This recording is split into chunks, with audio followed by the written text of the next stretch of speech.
Bakit hindi nagsasabi ng totoo ang isang tao? May pinoprotektahan, may ayaw mangyari, may iniiwasan, in short, pinipigilan ang isang bagay kasi dapat itong mangyari. May ninanakawan ng pagkakataon. Talaga nga namang ang sinungaling ay kapatid ng magnanakaw. Pag nagsinungaling ang isang tao, magpipresenta siya ng bagong totoo, ng pangyayaring totoo.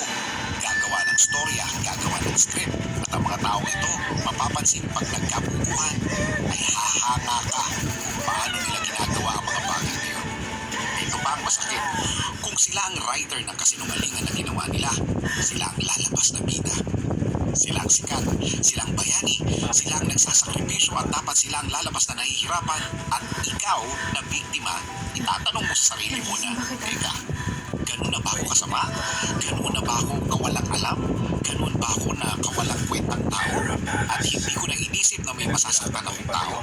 Wala akong kamalay-malay na pinag-uusapan na nila ako. Kasama sa pagbilib sa kanila ang mga detaling totoo talagang nangyari. Kasi nga, bahagi yun ang plano niya. At magugulat ka na hindi lang pala ikaw ang biktima niya. Marami kayo. At lahat kayo mukhang biktim.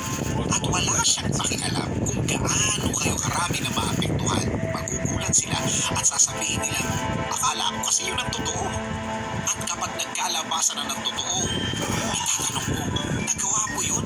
Para doon lang? At oo, may mga gumagawa ng kasinungalingan kahit wala naman silang nakuha dito. At pag diretsahang tanong kung anong nakuha niya, iiyakan ka na lang niya at di niya masabi sa iyo o sa inyo bakit niya nagawa yun. Ang mga tao nito ay sanay ng magnakaw ng mga pagkakataon, sanay ng nagnanakaw ng oras at panahon, sanay ng hindi ibigay kayuan ang dapat sanay kayuan.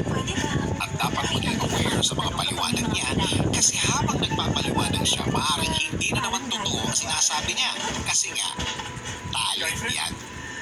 Ang dapat gawin sa mga taong ito, patawarin. Oo, wala kayong choice kundi ang magpatawad.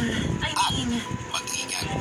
Sa pag-amin ng totoo, ikaw ang nabibigyan ng pagkakataon. Unang-una, kung ikaw ang biktima, mas meron silang tiwala sa iyo at wala na sa kanya. At ang pinaka-importante sa lahat, malayain ang sarili sa galit. Unang-una, hindi mo deserve ang manatili sa galit. At deserve mo ang katotohanan. At deserve mo ang katahimikan.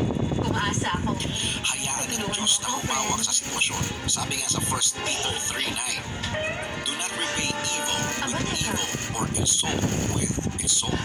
On the contrary, repay evil with blessing, because to this you are called, so that you may inherit a blessing.